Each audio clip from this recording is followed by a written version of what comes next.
Okay, good morning. Thank you, Jorge, and thank you, Doug. It's a great venue here. I like the golf course, and okay, so we've got photos on everything ready to go. We've been working about 4 years, maybe a bit more, on the Cerro Caliche project. It's located in northern Sonora.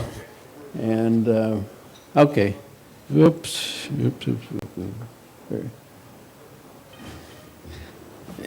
Okay, I think I can see over here. And what we've got is we're in a cluster of gold deposits up in the area north of Corp, which is located east of Magdalena. It's about 3 hours. Drive time from there to Tucson, also about 3 hours drive time from there to Hermosillo here. And so it's got very good support. Wanted to, this is a nice illustration to speculate on a lot of things, particularly the gold deposits in Sonora, but the position of if I hate to get away from the microphone here, but the position of the star for the deposit is actually between the two of Cerro Prieto and Mercedes mine, also gold mines, both operating now at various levels of production. And to me, it seems like we're situated in a zone of strong northwest oriented structures, quartz veining, and probably the three deposit areas are very similar and may define a bit of a rift zone that's maybe extends further south to the Santa Elena and Chispas deposit southeast. Okay. This is the deposit area in more detail, and I think I got to go back here to okay. This is our people that are associated with the company, and of course I've been there with this project from the start, and Sonoro is a new company that started after the completion of the pediment company that I was previously with that was bought by Argonaut.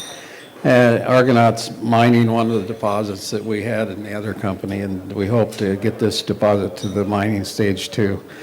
And I'm listed at 45 years of experience, and I stopped counting there. Okay, this is the location. It's also interesting to note that to the west are the paraluminous type deposits that are also called orogenic, and then the Sierra Madre province is located to the east in a more north-south trend. These are more or less the drill-defined shells of mineralization that are surrounded and in the structural zones. And again, they're northwest-oriented. The total resource calculated in a published PEA 1 year ago, and we've updated it since then, is 420,000 ounces, and it's very likely to increase. We've got a lot of different areas to increase the resource, particularly to the north and to the east. Well, I just wanted to show this briefly because this PEA was published a year ago. And if we go here, we'll see where the grade shells are located in the general plant layout from that PEA. I won't stay on this too long, just to point out that there are about 5 different zones that are making up most of the resource. There was an update done in the last 6 months, and it compared pretty well with the improving the resource economics. And we're still looking, this is done with the same resource, the update. So it didn't change the resource because we didn't do a recalculation. But since we did the resource, we also have added about 8,000 meters of additional drilling, and that's not incorporated in this, but we have expanded with additional mineralization.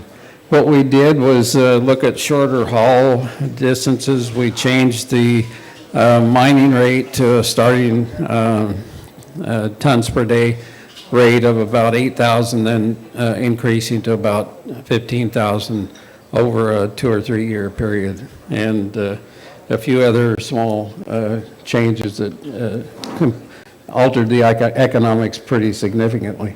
Now I think we use a cutoff here of about 0.207, 0.21, and there's a considerable amount of material below that. If we go, we saw in an earlier slide, there was about 200,000 additional ounces that were outside the resource that was calculated, and they're 200 to 300,000. And those can be brought in with additional drilling. And some of the drilling that was done with the 8,000 additional meters has added to that resource, and we'll see that in a couple of the cross sections here. The grade probably hasn't changed too much over time. Okay, this is some of the additional information about the PEA. We were looking at dropping the cost to about $1,200, and the study was done at $1,800. And so the current price is now $1,700, I think, as of today, so it's coming back up to the $1,800 mark. Overall, there was about 55,000 meters of drilling that was used in the total calculation, and yeah, within about 500 drill holes.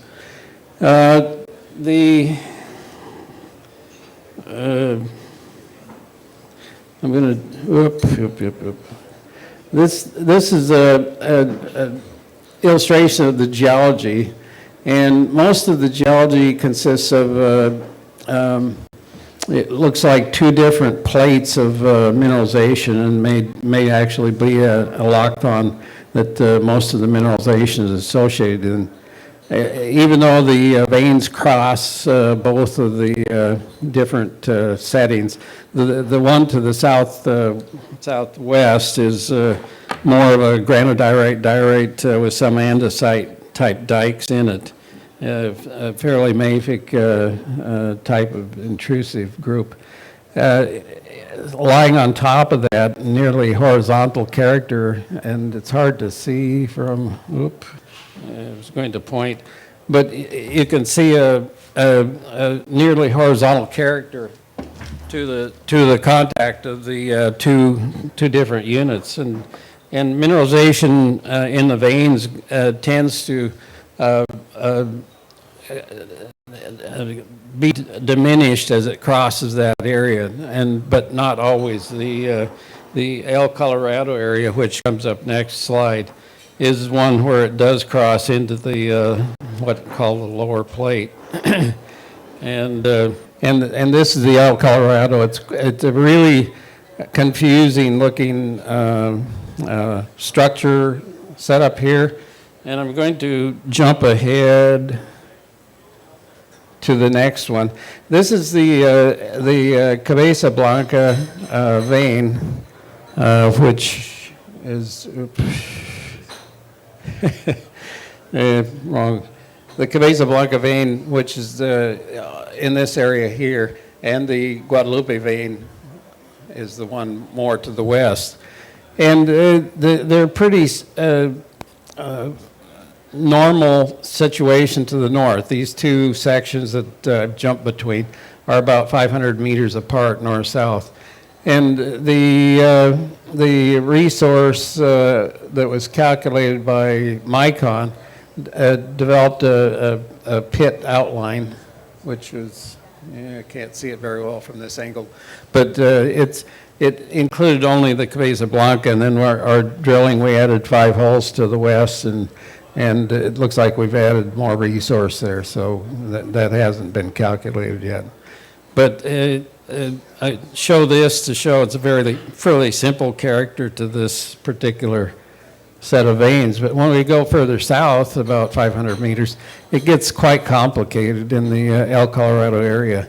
And it appears that the Guadalupe vein, if we cut the section a little bit further to the north, we'd see the Cabeza Blanca come in here too. But the Guadalupe is this vein structure through here, and everything else is in the footwall of the Guadalupe vein. And most of the veining that's developed in the Cerro Caliche project, it seems to be in a listric normal fault relationship where the veins are refractured through a continual faulting over a period of time. It appears that, in my thinking, the only way that we can develop these more horizontal gash-type vein situations that tend to be pretty high grade, and we're seeing four different holes with over 100 gram meters through these different zones because of the good high grades that we get in them, and it's over 12 to 15 meters. And it's also pretty close to the surface, so it looks like those can be brought in with open pit. And the section here is a kind of a wide corridor, so that you're seeing a little bit of an isometric view of it all the way down to the canyon bottom, which is over in here. So the actual surface is this area through there of the section. And so we've got, I think, about 35 drill holes in this wide corridor of a section, and so it does help to make it look a little more complicated. But it is an extremely complicated structure, and it looks like those are gash veins from a reverse fault movement on those same structures, maybe the Guadalupe vein. A lot more to be determined as we get more information, but this helps to get a higher grade in this area too. Okay, so back to the Cabeza Blanca and the Guadalupe vein. Fairly simple northwest trending structures, and we have intervals that surround the veins too that are give us a more wide or broad intersection. This would be the cross section that's across more east-west the entire zone that's further east of the previous two sections. And most of our drilling goes to about 100 meters of depth, and most of the resource is developed within that zone. And so you can see down below the number of the intercepts. I don't know if you can read it because it might be below table level, but some of them are quite good, but the overall average of the resource is around 0.441 to 0.5 in that area, depending on cutoff. And this is the zone called the Cuervo zone, which is south of the Japonesa zone. Japonesa is one of the main areas of the deposit area, and probably makes up the biggest volume of mineralization. The Abejas and the Chino Northwest are smaller in size, but Japonesa and the Buena Vista are pretty major parts of the deposit area. Okay. And again, this is topography with a canyon involved in the Corvus area. And we've got a lot more drilling to do in this area to the western part. Okay, I think now it's time for Oscar to present the rest of the topic in Spanish, so thank you.